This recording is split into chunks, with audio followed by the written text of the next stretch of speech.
Hello SSS members! It's me, Angel. Welcome back sa aking YouTube channel.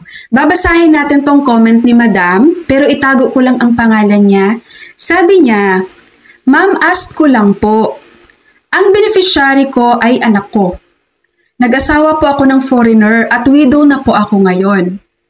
If ever po kaya na ako naman ang mawala, ano-ano kayang requirements ang kailangang ipasa ng anak ko if siya na mag-claim ng mga benefits ko kay SSS? Bago po tayo mag-proceed sa requirements, make sure gawin niyo po ito ha. 3 bagay to guys. Reminder ko sa inyo and it's up to you kung gagawin niyo po. But I hope gagawin niyo. Para po makabawas po ito sa burden or sa bigat or sa problema ng maiiwan yung beneficiary once na mag-claim na po sila sa SSS. Number 1, i-check mo po ang records mo sa SSS ha. Make sure yung mga personal details mo dun tama po. Yung first name mo, middle name, last name, birth date. Kasi ang dami po ditong naka-experience guys. Kawawa yung mga naiiwan na beneficiary. Nahirapan pong mag-claim sa SSS. Dahil yung documents na dala-dala nila sa SSS, hindi po match sa record ni SSS. Mali ang spelling, mali ang birth date.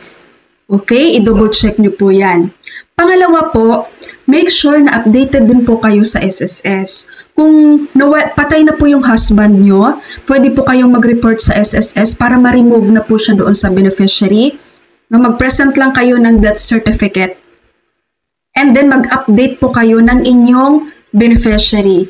So ngayon kung sabi mo po, anak mo na lang ang beneficiary mo, ilagay mo po siya doon para siya po ang magiging designated beneficiary mo.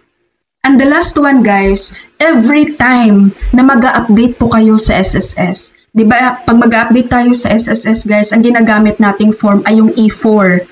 Make sure po na meron ka ring sariling copy niyan na may tatak na receive ni SSS. Para ilagay mo lang yan sa filing mo. Once na mag-claim yung beneficiary mo, kumpleto siya ng documents. Meron siyang mga supporting documents. Alright, so ngayon ito na, proceed na po tayo sa requirements. Okay, ganito po madam ha and SSS members, meron tayong order o beneficiary sa SSS. Yung nakikita nyo ngayon sa screen. Pag sinasabi nating order, yan po ang pagkasunod-sunod. Hindi pwedeng palit-palitan yan. Ipagpalit-palit yan. So, hindi po pwede yon. Nangunguna po dito ang primary beneficiary. Ang primary, ito po yung legal spouse natin at below 21 years old na anak.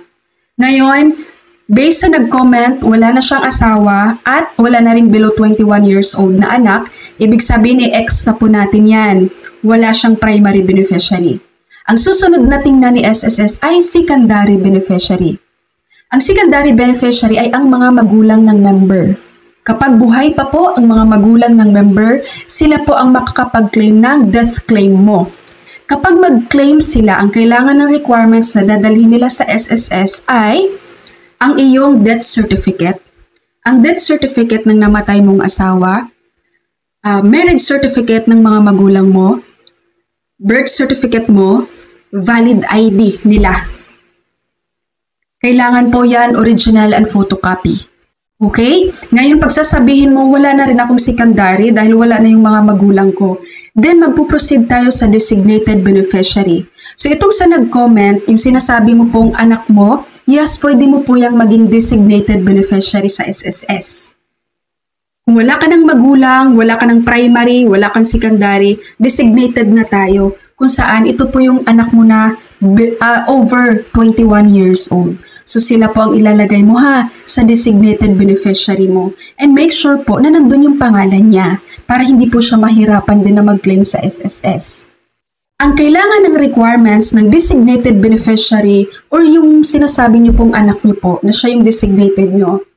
Una, death certificate mo.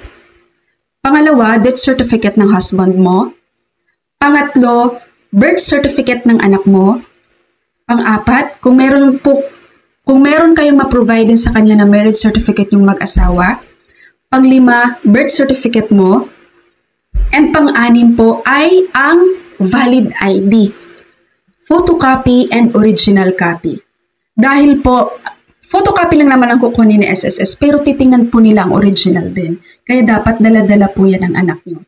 Mas maganda talaga guys kapag pumunta sa SSS, lahat ng documents talaga dala-dala nyo na para hindi po pabalik-balik yung anak nyo sa SSS. And then, kapag meron ka pong E4 dyan, kapag nakapag-update ka ng information mo sa SSS, guys, itabi mo yan. Tapos, ibigay mo na rin sa anak mo para isama-sama mo dun sa mga personal na documents nyo, birth certificate, marriage certificate, no?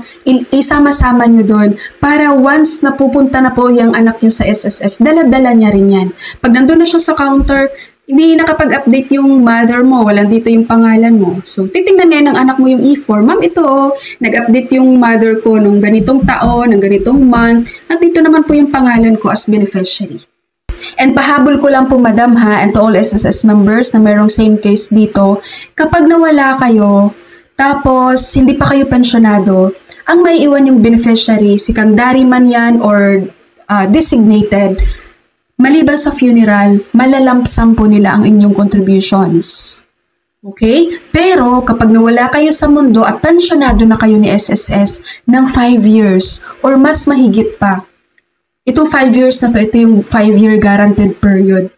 Ang secondary beneficiary nyo or designated beneficiary nyo, wala na pong makukuhang lump sum yan.